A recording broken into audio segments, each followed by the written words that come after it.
Syederalun selain melaporkan Marcel Radival alias pesulap merah ke polisi, Gus Samsudin juga menuntut ganti rugi 100 miliar rupiah imbas triknya dibongkar.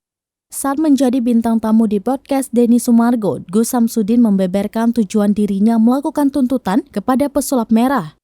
Diduga pesulap merah menuduh Gus Samsudin melakukan penipuan dan menggunakan trik-trik sulap untuk menggelabui para pasiennya. Pesulap merah menganggap bahwa praktik yang Gus Samsudin lakukan hanyalah trik semata, karena itulah Gus Samsudin tidak terima dengan tuduhan tersebut. Kemudian menganggap pesulap merah telah melakukan pencemaran nama baik dan ujaran kebencian.